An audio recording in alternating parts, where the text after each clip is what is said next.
Hi, I'm Leah Carranza. And I'm Parker Jackson, and this is Caden Friedrich. And we're Team 10272A from Paramount Brookside on the Near East Side of Indianapolis. We want to know more about robotic farming and want to figure out if we can build a robot that could help farmers here in Indiana. When we began our project, we wanted to know how robots could benefit agriculture here in Indiana. We decided to travel to a farm in Greenville, Indiana to learn about what kinds of autonomous technologies are currently being used by Hoosier farmers. We met with Brad Downing of Cross Creek Ag Solutions near Kokomo, Indiana.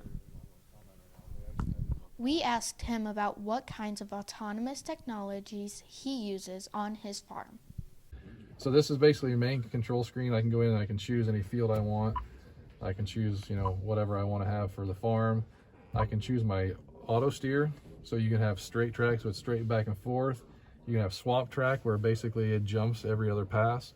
You can have adaptive curve, so if I wanted to have a curve, it'll follow the curves, or I can run A-B curve, so I'll run a A line, I'll hit A here, this is my starting point, and run a B all the way around the curve. It'll draw and snap a line right where I followed it, and it'll just run that curve all the time. With nearly all of his equipment fitted with autonomous technologies, we wanted to know what some of its limitations were. Truly autonomous without having anybody in there. The John Deere's made their version, Case New Holland, which is CNH Capital, owned by Fiat, which owns Chrysler Products, that company out of Italy. They have autonomous tractors. So they're really on testing right now and still beta testing them and using them. You can't buy them on the market right now and use them.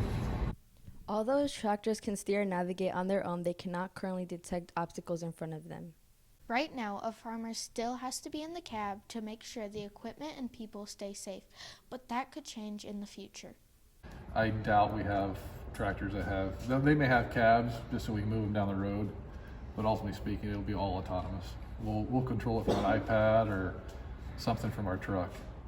For our project, we are building a prototype robot that will use color sensors to detect not only the edge of the field, but also any potential objects in the field, such as dangerous boulders or even people or pets.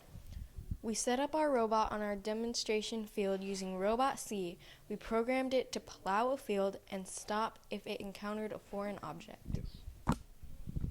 At first, our program was not able to detect objects such as people, so we had to modify the parameters. Once we changed our program to make our color sensors pick up a wide variety of colors on the spectrum, our test was a success. Our robot was eventually able to not only plow the field without leaving the field boundary, but it safely stopped before running into any foreign objects or people. For this test, distance sensors would see a foreign object and make our tractor stop 6 centimeters in front of the object. While autonomous tractors are currently being developed for the American agriculture community, they are not yet ready to be fully deployed. Experiments like ours, but on a much larger scale, are currently being completed by major agriculture companies worldwide.